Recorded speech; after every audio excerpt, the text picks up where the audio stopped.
The Haunting of Villa DioDati was a thrilling story and a truly great episode of Doctor Who, which introduced us to a unique battered Cybermen as well as historical figures Lord Byron and Mary Shelley.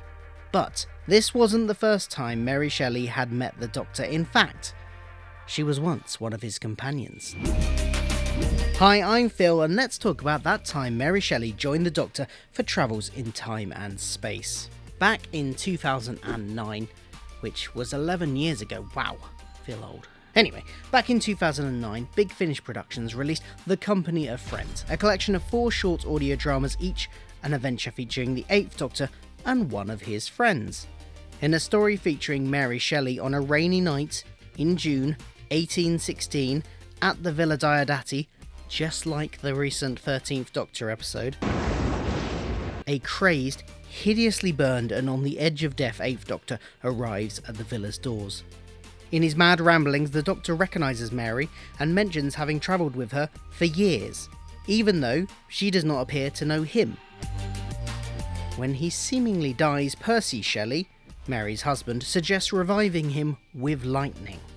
The seeds of Mary's story Frankenstein that she would one day write being laid in her subconscious. It's alive! Oh, it's alive! It's alive! It's alive! It's alive! This sends the Doctor into an ever more crazed state where he attacks his host, but manages to stagger back to his TARDIS and activate a distress signal. Cue an earlier version of the 8th Doctor turning up in response to that signal, meeting Shelley and helping fix his future self. Once all that was sorted, the Doctor invites Mary to join him in travelling in the TARDIS, an offer she accepts. Their first adventure is detailed in the Big Finish release The Silver Turk, when they visit Vienna in September 1873. A con man is using the titular Silver Turk to con people out of their money by beating them at checkers. The Silver Turk, however, turns out to be a heavily damaged Cyberman. And he's not the only one. Another Cyberman is being kept as a slave to a ruthless man with sights set on world domination. Mary takes pity on these captured Cybermen and their tortured souls, and another bit of the foundation of her famous story is laid. When the Cybermen each realise the other has survived, they break free from their captors, and the race is on to stop them, contacting Mondus and summoning a fleet. 2 more adventures are chronicled on Big Finish releases with Mary Shelley: The Witch from the Well, where Mary and the Doctor get wrapped up in a literal witch hunt, and The Army of Death, where we finally see Mary visit an alien planet. Unfortunately, it's one under attack by a death cult and a reanimated skeleton army. There are hints that there have been many adventures in between these stories though, so at this point, they may have been travelling with each other for a while. This 4th and final Mary Shelley story was released in 2011, and we never got to see a true final end of Mary and the Doctor's adventures. Army of Death ends with Mary resolving to ask to be taken home, but we don't hear that happening, leaving open the possibility for more adventures past this one. So, where do these adventures stand in a post The Haunting of Villa DioDati world? At first glance, the new episodes seemingly contradict these events. The 13th Doctor arrives at least the same month as the 8th Doctor was meant to, if not the same weekend, and neither the Doctor nor Mary mention meeting the other before. Of course, Mary wouldn't recognise the Doctor, but she would know the name if she'd already been the 8th Doctor's companion by this point. She'd also have known what the Cybermen were. At the end of The Haunting of Villa DioDati, no memories are wiped by the 13th Doctor, despite that being perfectly set up earlier in the series.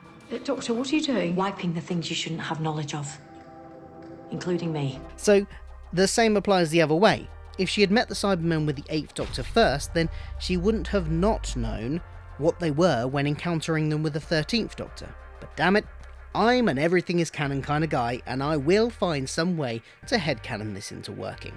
So, what are our options here? Well, maybe the 8th Doctor wipes her memory when he returns her, and the memories of her husband and friends. After all, we never saw her return in the Big Finish audios, so who knows what happened? Although this doesn't explain why the Doctor thinks it's a good idea to go to almost the same point in time and space as she had been before. That's just not careful time travelling.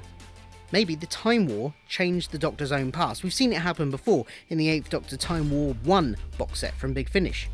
A companion he's travelling with, at the very beginning of the first story, gets wiped from history, and even he doesn't remember her. Perhaps a similar thing happened here, except instead of the companion getting completely wiped from history, only her meeting with the Doctor was. Could it be the crack in time?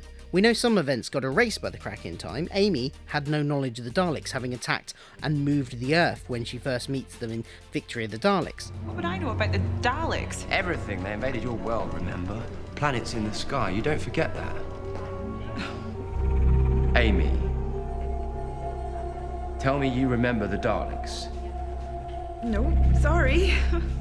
This could be another one of those events, or it could be something that has changed when the Doctor rebooted the universe. Basically, Series 5, like the Time War, is another big get-out clause for any continuity errors. Or maybe the 13th Doctor did wipe their memories and it just happened off screen, or she realises that she forgot and goes back later to do it. Are these resolutions convoluted? Maybe. Stretching likelihood? Sure. But we Doctor Who fans have a 57-year history of trying to explain away continuity inconsistencies in the show, so why stop now? Which of these explanations do you like best? Or do you have your own? Or do you just not care about Big Finish? Let me know in the comments below.